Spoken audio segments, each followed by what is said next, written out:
Hi, everyone, and welcome back. Again, this is the Profitable Business Mindset Summit, and we welcome you. If you're looking for ways to grow your business, change your life, boost your confidence, and design your dream life, then this is the interview and summit that you want to keep up with.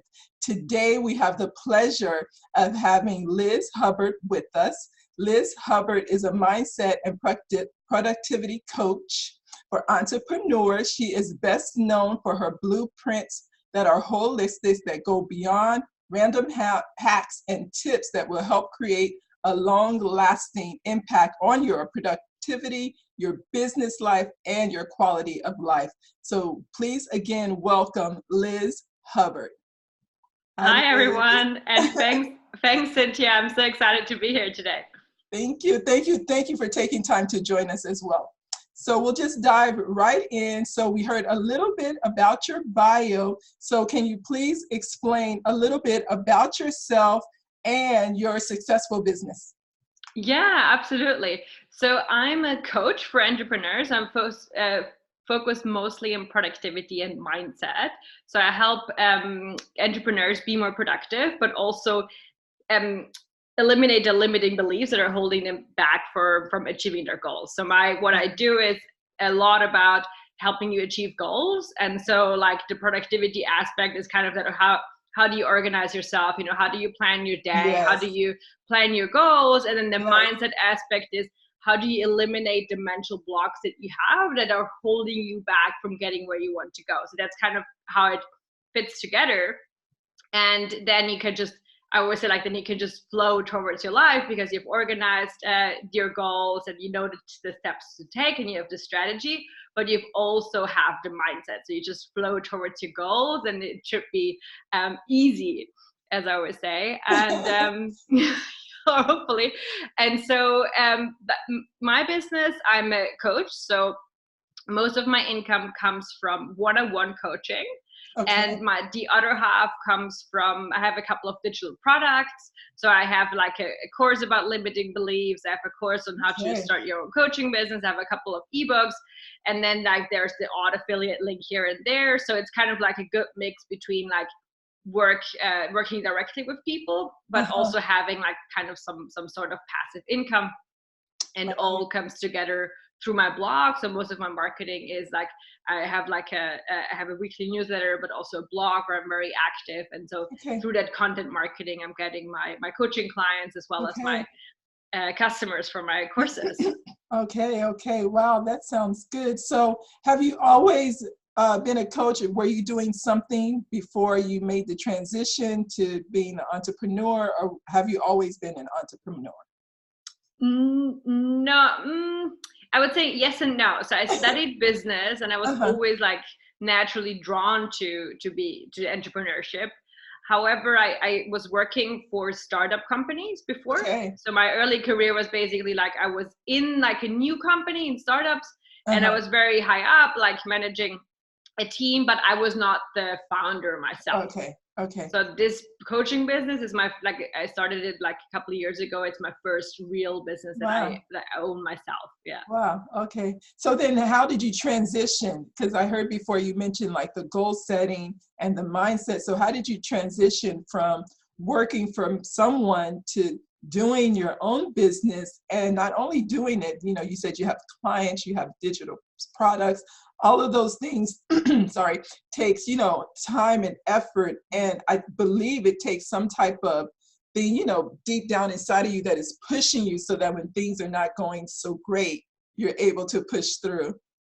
Yeah, absolutely. That's such a great question. And I always say, like, there's the theory great answer, and then there's like how it actually happened, right? Like, so like how I wanted it to go, the transition was like I like for a couple of years I had felt this urge that I wanted to go out on my own, right? And Right. so like I Uh-huh. started looking for ideas and exploring that. And then my plan was to start something on the side, Uh-huh. actually have revenue come in, and then like Uh-huh. quit my job when I kind of Uh-huh. hit, match the salary, right? That's Uh-huh. like Uh-huh. that's how I planned it. Uh-huh. Effectively, what did happen was very different. Uh-huh. I did start my business on the side, and for about a year I was working on the side. I was building up, I launched my website, I had my first product, but I wasn't nearly, like, I didn't have any real revenue at that point where I quit my job.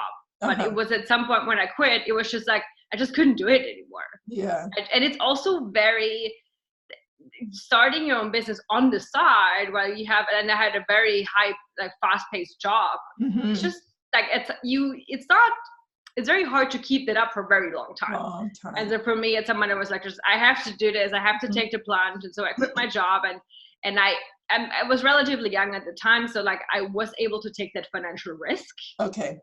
But I did, like, eventually, you know, like, really bootstrap myself, moved in with my parents, had like a waiter job here and there. So like I did, like, took that risk, and I knew what came with it, right? Yeah. So like if I had a family, I would obviously have, like, done it very differently. Yeah. Yeah. Wow. Yeah. Because I think a lot of people are at that point, because we start off working, and then you realize that I would rather, you know, have my own company, starting my own business. And you are like, like you said, especially if you have a family, you feel like, you know, can I take that risk and not have that income coming in? Will I be able to sustain myself? And, you know, you just have so many questions that you're going back and forth with. But I believe that until you're able to devote that 100% belief and time into your own business, then it's really not going to take like you really want it to take. Because if you're working for someone, you do have to give them, at least when you're there for those 8 hours, that 100%, because there's no way that, you know, you can not go to work and not perform and then expect to still have pay. Yeah, totally agree. Yeah. So our next question was, what do you believe are some of the limiting beliefs, and how do you believe they hold you back from achieving maybe that cross to become a full-time entrepreneur, or growing your business to a level where you can actually sustain just having your business and, you know, not doing anything else?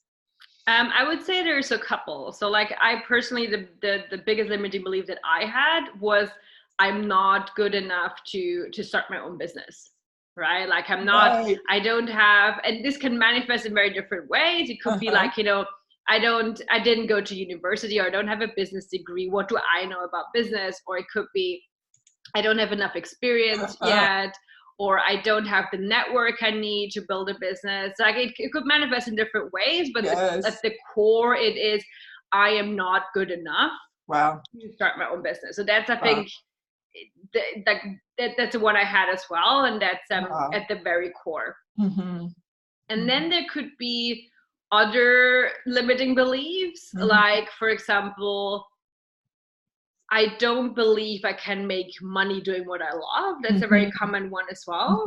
So it could be like, oh, but this is like, let's say you're a coach, right? Or like, or I don't know, like, or you love doing yoga or whatever, and you couldn't imagine being paid doing something that you love so much, right? So this is actually how it works, because like, this is like our natural state is, everyone came here with different gifts to this world. So we all should like step into this version of ourselves where we can just be naturally ourselves, and then we get paid. We basically get paid for being ourselves, right? But it's a limiting belief that making money is different from doing what you enjoy. So like, making money always has to be associated with like hard work and doing something you don't enjoy, right? That's another very big limiting belief. And I believe that's one of the things that has been resonating throughout this summit, is that particular limiting belief that we are not good enough. We are not good enough to have the life we so desire. We are not good enough to make money from our business that we love doing. Like you said, you know, we all came with a gift, and that gift will give us money. I was listening to one particular gentleman, and he was talking about how a lady said she lost her job, and she was good at making cookies. And he was like, so why don't you try to make cookies and sell them? Long story short, she ended up running a successful cookie business. So sometimes that belief comes and is so stern, and because I think the way we have grown up, the things that, you know, as life comes, you know, you're told, and people tell you that now you always believe that, you know, you're not good enough to do so many things. So I think what is like maybe one step we can start to do to try to cross over that belief right there, that we're not good enough? So there's a couple of things that you can do. One exercise that I think is very powerful is to make a list with proof that you are good enough. So for example, if I wanted to start my own business, or like at the time where I started my own business, I made a list and I wrote down what are all the reasons why I actually can start my own business, and I do have enough experience and I do have the knowledge, right? So I wrote down, well, I have a business degree, and then I already worked for, like, you know, a couple of startup companies, and then I have always naturally been good at productivity or mindset or whatever these things that I could teach them, or like friends reached out to me to coach them. Like really make a list of finding all these reasons why you actually have all the capabilities that you need. Because it's kind of like literally talking yourself out of it, talking yourself out of that limiting belief, and keeping that list close. And then whenever you have this, you feel that limiting belief being activated in a way that you're like, you know, your mind is like thinking these thoughts, or I could never do that, or like stopping you from taking action, or like manifesting in fear. That's when you look at the list and say, like, look, there is proof that I will have a chance to do that, right? So that's one thing, like really, because that appeals to many of my clients that I have that exercise, because it's such a rational thing to do. Like, make a list and then you have, this is the proof, right? Yeah. And then there's a couple of other things you can do. One is act yourself into believing. So and you can do that by, you take the belief and you flip it on its head. So you would say, I'm not good enough to start my own business, and you flip it to, I have all the tools, skills, knowledge, and resources I need to start my own successful business. Wow. And then you ask yourself, okay, if I believe that, if I truly believe that, what would I do? What would be a decision I would take, or an action I would take, right? Yes. And then you just do that. So, and that way, you act yourself into believing, right? Rather than waiting until you actually like have that belief and then you can start acting. So as an example would be, okay, if I truly believe that I have all the tools and skills and resources to start my own business, what would I do? Well, for example, I would buy that domain, you know, that I've been thinking about, and I would like actually like, you know, or I would pay for an expensive coaching, right? I would do that commitment that will make it more real, right? And so by then doing that, you already like, you know, you kind of up leveling and you're forced to operate on a new belief. And so that's kind of like a hack. So you do that action that forces you to apply a new belief, kind of. Wow, those are some great tips. Yeah. And I believe that very much so, that once you begin to act on what you think, then it becomes more of a firm belief, and what you were thinking before kind of gets pushed. Yeah, absolutely. Yeah, wow. So then too, what are some of the secrets you think are to getting ahead? Like some of the tips or steps we can start to take in order to move towards that goal of, you know, if it's being your own boss, if it's succeeding in your career, you know, better family, what are some of the secrets we can start to use to try to get ahead? Well, and that's where kind of my productivity coaching side comes out. What I always say is, make sure that your priorities and goals are reflected in how you spend your time. Yes. So if you're saying, my goal is I want to start my own business on the side, for example, because I'm currently working and I want to have my own business, then if you look at your calendar in your average week, this needs to be reflected. Yes. So if this is your goal, like if I look into your calendar, I would want to see there is a time block, like in your lunchtime, or like after work, or the Saturday, like it doesn't matter, whatever works best for you, but it needs to be reflected, right? And this is how because the first step to actually taking action is to prioritizing it, prioritize this goal. And if it is, you want to be more fit or spend more time with family, well, you can also just have it in your calendar, right? That's kind of the first step. If you have that time slot, let's say it's like every Saturday morning, you blocking out like 3 hours to work on your business. Just by having that, you will start to make progress, right? Yes. And then obviously there's other things that you can do that you need to be very effective in that time and to make sure you're making good progress. But just by having that, you will already move towards it. Yes. So have the way you spend your time, have it reflect your priorities and goals. Yes. Yes. And that's the a good biggest point. thing, I think. Yes, Yeah. that's a good point.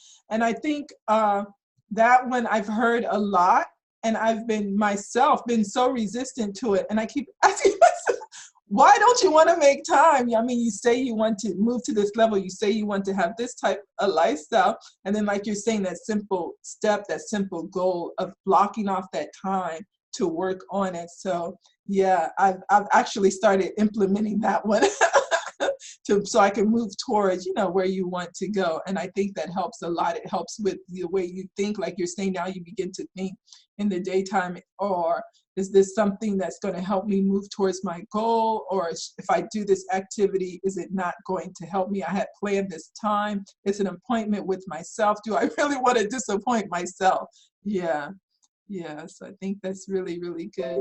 And then, so what are some of the great strategies to overcoming limiting belief? So the two exercises I mentioned before, they're very, very, very helpful. So like making this list and then also acting out of it. But it generally, it needs to be a practice. So like shedding your limiting beliefs and shedding your programming is kind of like a lifelong task. Like we will never, it's kind of, we have this, our authentic self is like this like this pearl that we have, right? And then like there's all this programming around it. There's like layers after layers after layers, like an onion, right? And it's limiting beliefs, and it's programming from society and from childhood and our parents and whatever, right? And so whenever we are, what the goals that we want to accomplish will always face another layer that's holding us back from getting there, right? So it's kind of really a deliberate work that's an ongoing thing that you need to do. So constantly like, saying, okay, this is the goal that I want to achieve, like reflecting on what are the limiting beliefs that are holding you back, what are the blocks that are standing in your way that are just in your head and have nothing to do with actual like physical obstacles, getting aware of them and then moving past them, right? So it's like a constant practice. And so I have on my website, I have a course and like a workbook that guides you through the process, but it's really like an ongoing thing. And then you can use things like the list, making that list, and things like acting yourself out of it to move past them. And I would say like also the strategies that work are always dependent on what type of limiting belief you have, right? Sometimes it's a super quick one and you can just like journal about it and just by being aware of it, you will already have like, move past it. And sometimes it's really deep and you will need to do like affirmations and you will need to do like really have that list close by and really make sure that you're acting according to new belief and stuff to slowly like deprogram yourself. It's really an individual thing. I like that description you used, the pearl, and then all these onions around it, layers and layers and layers. And then, as we know, the pearl is so small, but it's so precious as well. I like that. You have to keep peeling to get to it. I like that. So what are you grateful for today? Like, right now, what in your life are you grateful for and why? That's a really good question. Unexpected one. I would say I'm very grateful for this journey of my business. That like my business journey has become like kind of my spiritual journey, like the lessons I'm learning, but also like the people I'm meeting. It has become like such an adventure that I never thought would happen. And so like I'm very grateful, even if it's like it really is up and downs, right? Like but I'm very grateful for where it got me today, and also for kind of the ability, because I set up my business in a way that it's purely online. So even if I work with clients, it's just video calls. So I can literally take my laptop and work from somewhere else. So, That's so right great. now it's like, so I was just in London, and it's October now. It's really rainy and really ugly weather, and I'm gonna spend the winter in Southeast Asia. So I'm gonna go to Malaysia and Singapore and all these countries, and that's just something I'm very, very grateful for, like that flexibility, especially geographic flexibility that I have through my business. It's just amazing. Wow. Yeah, that's great. That's great. I think a lot of us are looking for that flexibility where, because, a lot of us drive like an hour to work, and then, it's an hour back, and then you have other obligations. You have to spend the 8 hours there. And so I think a lot of people are looking for that flexibility where when they move, their work can move with them. Yeah, absolutely. Okay, and then the last question, is there anything else that you would like to discuss that we did not discuss already today? I think there was like a lot of things we discussed. So I would like maybe do a quick summary. So I would say like my strategy, or the strategy that I teach my clients to achieve goals, like if you wanted to start your own business, for example, is really look at both how are you organizing yourself from a productivity angle, like blocking out time, time blocks for working on your business, for example, and planning your week, planning your day, setting priorities, all these things. And then at the same time, working on constantly being aware of where am I being held back mentally by any limiting beliefs and programming, and how can I move past it. And so with that combination, and I would call it under, maybe it's an umbrella of like self-management, I would say, like, constantly being aware of yourself and managing yourself, like your time and your energy and your beliefs and thoughts in a way. If you combine these two things, then you'll really be able to achieve your goals. Because if you have the productivity aspect without the mental aspect, you'll just keep pushing and grinding, and things won't happen and work out the way that you want them to. Because if you have mental blocks, you can work all what you want. It's not going to happen, right? Exactly. At the same time, if you're super unblocked and you no limiting beliefs. I mean, it never happens, but like you have cleared all the limiting beliefs, but you don't know how to organize yourself, and you're not making time for your business, and you're not like, planning your day and putting in that structure, right? It's really that balance. Then it's not going to work either. So really you need that balance. Yes. I hope our audience can really resonate with what you're saying about the goals and the mindset and your limiting beliefs, because those are things that, like you have stated, you really have to get organized and work on to take you to where you're really desiring to go. Yeah. Again, thank you so much, Liz, for joining us, taking time out for joining us. And again, we will have more great experts coming to us, like Liz Hubbard, to bring us things about goal setting, limiting beliefs, and having the desire to get to where you want to go. So join us next time. Again, thank you for joining us at the Profitable Business Mindset Summit.